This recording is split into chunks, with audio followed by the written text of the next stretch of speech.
Thank you very much for the invitation. So I will be talking about the use of DPYD pharmacogenetics to prevent fluoropyrimidine toxicity in patients with cancer. So I'm going to start with a quick background, then go through 3 different studies in this space. And I really chose these projects to try to give you guys an idea of the kinds of things that you can do with MGI beyond just sort of retrospective analyses, although they're important. I want to really highlight projects where we're trying to do some more translational things. I was really excited to see the work of Laura Saslow, who's also doing this. So starting, just so you guys have some understanding of the pharmacology, we have these 2 agents, 5-fluorouracil and capecitabine, one being an oral prodrug of the other, that are used in cancer, and they go down this pathway for their activation and efficacy. And they're used across a lot of different solid tumors, and as with most cancer treatment, they have a range of different side effects, including neutropenia, GI toxicity, and mucositis, which for these drugs actually can be severe enough to cause fatality. So we're really interested in this enzyme, dihydropyrimidine dehydrogenase, which is responsible for about 80% of the catabolism of the systemic fluoropyrimidines. So if you have low activity of this enzyme, you get a lot more of the drug going down this activation pathway, higher concentrations, higher toxicity risk. This has been shown across a lot of studies. So this is from a meta-analysis looking at these 4 individual polymorphisms. So we talked a little bit about star allele nomenclature. This is how I'll refer to these 4 polymorphisms. These are recurrent variants, each of which is relatively low frequency, but across the population, it's about 6% who are carriers of one of these low activity variants. And you can see in these meta-analyses that across several thousands of patients that have been analyzed, there's an increase in risk of toxicity from fluoropyrimidines of anywhere from about 60% to about a 4-fold increase in toxicity risk, depending which variant the patient carries. In addition to the increase in severe toxicity risk, there are lots of case reports now of patients who had fatal toxicity from normal fluoropyrimidine treatment who were later figured out to be a DPYD variant carrier. So lots of these case reports, and this well-known example from Kathy Serpinon, whose husband actually went on to create an advocacy group that I'm now a part of.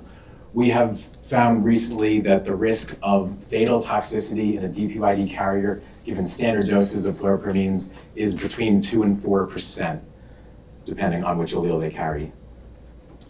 There is an organization out there that creates guidelines for how you should treat patients with known genotypes. So here is a simplified version of their guidelines for patients with known DPYD variation. If you have a patient with normal genotype, you use the normal fluoropyrimidine dose. If they have 1 reduced activity allele, reduce their dose by 50%. If they have 2 reduced or no activity alleles, you have to reduce their dose by at least 90%. If they actually have 2 no functional alleles, the estimates are you have to decrease their dose by about 99.9% to normalize their systemic concentrations.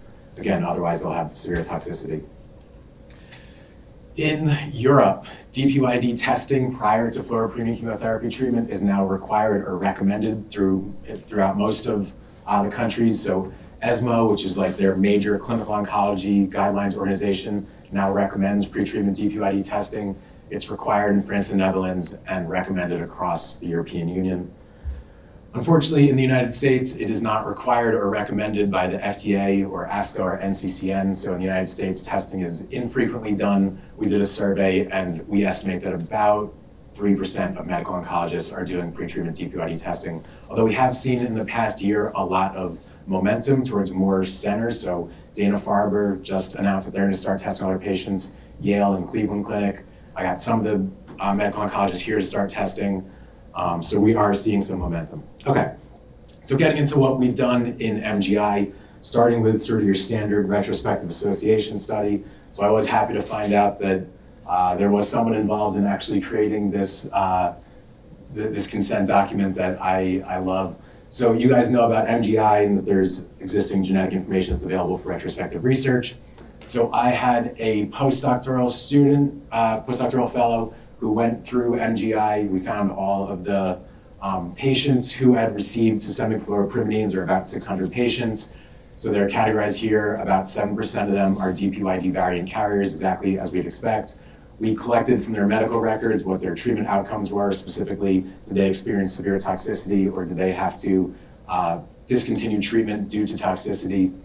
And we did just a standard retrospective analysis and showed what everyone else has showed, which is that in your DPYD variant carriers, they have higher risks of toxicity or treatment reduction, in this case about a 2-fold increase in toxicity. So that's great that we can use MGI for retrospective analyses, but not that exciting and doesn't really help patients. So I'm going to tell you about a couple studies that we're doing to actually try to help patients using the MGI data. So another part of this consent that was really important is that this information cannot be used directly for clinical decision making because this genetics is not tested in a CLIA-approved lab and because the patients don't consent to that. But they do consent to be recontacted for future research, as Dr. Speliotis mentioned that Laura Sassel is doing. So here was our attempt at doing this. We got a list of all about 3,000 patients that carry one of these variants that we have strong evidence to believe they're at high risk of fluoropyrimidine toxicity. So we know who these 3,000 patients are, and we have them in a list. We then worked with some of the IT people to set up an automated daily MyChart alert. So if any of these 3,000 patients who has a high-risk genotype comes in and has an order for a fluoropyrimidine or an appointment with a medical oncologist who treats a tumor type that uses a fluoropyrimidine, or any appointment with a breast medical oncologist, because in breast cancer, these are used as second, third, or fourth line, so it's not just their first treatment line that we're interested in. So if one of these 3,000 individuals has one of these occurrences in the electronic medical record, our study team gets an alert that day. We review the patient's medical record, we determine whether they are planning to receive a fluoropyrimidine and that they have not already received the fluoropyrimidine, because if they have already received it, then we know that they are tolerant to it. Assuming that that is the case, we then reach out to those patients, we call them, we consent them, and we enroll them on our study. We then order for them confirmatory clinical testing through the Mayo Clinic. This is ordered through MyChart. As I mentioned, our breast medical oncologist ordered this as a clinical test. We're ordering it on this research study that's really just an implementation effort. And we return the results within MyChart. And we return the results to their medical oncologist and tell them, we have now confirmed this patient is at very high risk of very severe toxicity and about 3% risk of death if you go ahead with the planned treatment. You should not go ahead with that planned treatment. Instead, you should follow these CPIC dosing guidelines. So here was probably the most exciting moment of my research career. The day that we activated these alerts, I got an email from, I believe, Joe Lippa saying, there's someone in our alert. I don't know, maybe something's going wrong. We looked into it. It was actually a patient that had been diagnosed with colorectal cancer 2 or 3 days before we started activating our alerts. We confirmed this is a new diagnosis of colon cancer. This patient had not received the fluoropyrimidine. We contacted their medical oncologist and said, we kind of have this crazy study that we just started. You don't know anything about this or MGI or anything, but trust me, this patient is at very high risk of very severe toxicity. Can we enroll this patient on your study? He said, I haven't even met this patient yet, so you should have to hold on a little bit. 3 days later, this patient met with the medical oncologist. They confirmed the diagnosis. They confirmed they were going to go ahead with standard fluoropyrimidine treatment, and they confirmed to us that we can contact this patient. This patient was very excited to hear from us. They said, absolutely, I'll enroll on your study. The next day, they submitted a blood sample. 5 days later, we had confirmed their genotype, told the medical oncologist they got started at 50% dose reduction. Here's one more patient case that I'm telling you about, because it shows why we had to do the same thing, or excuse me, a different alert for the breast cancer patients. So on day 200 of our study, we got an alert that there was a patient with metastatic breast cancer who was a DPYD carrier. We looked into the notes, and this patient was not planning to receive fluoropyrimidine at that time. They were not progressing on their current regimen, so we ignored it. About 200 days later, we got another alert. This patient is coming in for regularly scheduled visits every 6 months or so. Same alert, same situation, wasn't progressing, nothing to do.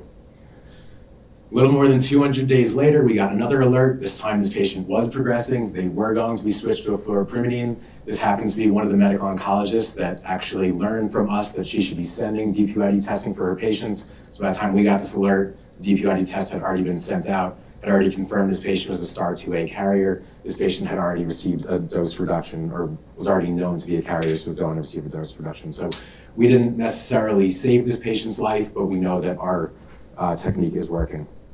So over the course of about 2 years, we received 57 alerts for 41 unique patients. There was only that one patient that we actually intervened on and possibly saved. There was the one patient with breast cancer that had already been genotyped and was confirmed. So even though we've only saved potentially one patient's life, we have this sort of passive alert system that is constantly running in perpetuity. It takes no effort from us except every now and then checking this patient's medical record. We're actually helping patients using the MGI data. So we're really excited about this.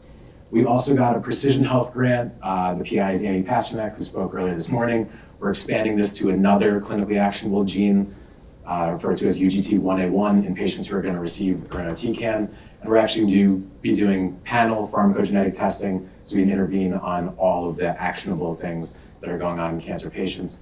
This is sort of a strategy that we have figured out. We had to go through the IRB, we had to work with MGI. There was a lot of sort of interesting peculiarities about the regulatory oversight and how to design this, but now that we've designed it, we think it's applicable to anything that can be done with MGI data that's clinically actionable. We have a meeting set up next month to talk to a range of people who work in different therapeutic areas about doing this with CYP2C19 for clopidogrel, voriconazole, SSRIs. So that's different therapeutic groups, all of which have clinical actionability for CYP2C19 pharmacogenetics.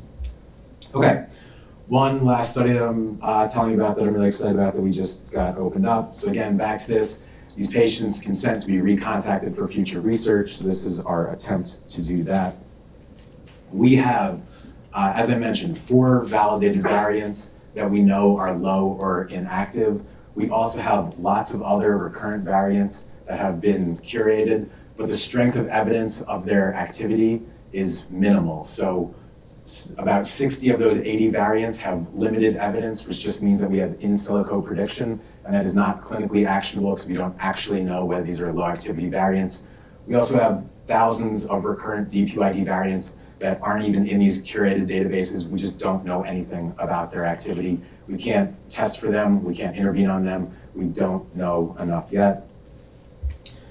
So we've been trying to figure out what we can do with our MGI participants that might be able to help with this problem. So we worked a lot with Brett Vanderwerf and the others in the MGI group. We figured out that there are actually 14,000 or so unique DPYD variants represented in MGI, about 30 of which are uncommon but recurrent are in exons or splice sites. So very high probability that they could be clinically actionable. But again, we've never found them in a patient who's receiving a fluoropyrimidine. We don't know anything about their activity level. We've never done in vitro studies or anything like that. So what we're doing is we are finding the patients with those uncommon variants. We are having them come in to get just a blood sample draw. In that blood sample, we can measure dihydrouracil and uracil, which is a metabolic conversion that's also carried out by dihydropyrimidine dehydrogenase. So that's a physiological metabolic conversion that is conducted by the same enzyme. So this gives us a phenotypic estimate of DPD activity in patients that aren't receiving fluoropyrimidines. So a very nice model where we can try to figure out which of these are normal, low, or inactive variants. And then we're going to use that to actually create a DPD percentage activity system. So instead of assuming that variants are normally active, 100%, 50% active, or 0% active, we're actually going to try to get much more precise estimates of that so we can get much more precise dosing recommendations for patients based on their genotypes. So we started with a pilot study. We have IRB approval now. We will be enrolling 25 white and 25 genetically black wild type patients, and then we'll be enrolling 25 patients with each of these 3 variants. So you can see in MGI, we have 1,400 patients with this variant, 700 patients with this variant, and 70 patients with this variant. So if you were trying to do this with just general screening of the population, because these are found in 1 to 1,000 patients, it would take forever and be really expensive. But because we have MGI, we know who these individuals are, we can reach out directly to them and say, you are of interest to us, come in, give us a blood sample, and we can do some great research. So again, all we need these patients to do is come in, drop off a blood sample in our B2 blood draw area, and we are sending it to a lab that actually does this UH2 to U testing in Europe for clinical purposes. We collected our first sample for our first patient on Tuesday of this week, and now we are ramping up recruitment enrollment now that we know we have the process in place. And then we will use that to estimate percentage activity. So another group has tried to do this, just again, taking all comers. You can see they got lots of patients that are wild type. They got some patients with this HAPB3, but in some like DPYD star 13, they're only able to get 2 of them. I think we have several thousand star 13 carriers. We could collect, 20 patients in 2 weeks if we wanted to. So having MGI and this known genetic, this large cohort of patients with known genetics gives us a real advantage over others that have tried doing this. So I hope that gives you a sense of what we are doing with the MGI data. I want to thank my colleagues in the College of Pharmacy, especially Amy Pasternak, who's been there every step of the way on these projects. My collaborators at the Robo Cancer Center, including Visa Hai and Lynn Henry, who are medical oncologists in 2 of the different tumor types. Kelly Kidwell, our biostatistician. Everyone from Precision Health and MGI, especially Brett and Anissa, who have been really helpful on these projects in particular, and some of the others that have been helpful on all the other projects that we're doing. And Haimi Cho and the Precision Health Implementation Group that actually gave us the funding that we use to do the confirmatory genotyping in those patients that are DPYD carriers. And then I briefly mentioned this advocacy organization, the Advocates for Universal DPYD Testing. That's a group of passionate, mostly surviving spouses and family members of patients that received fluoropyrimidines without being tested that died of fatal toxicity. So these people are really passionate about this, and I just couldn't do everything I do without their support and their passion. Thank you very much. I hope you enjoyed the presentation. I'm happy to answer any questions.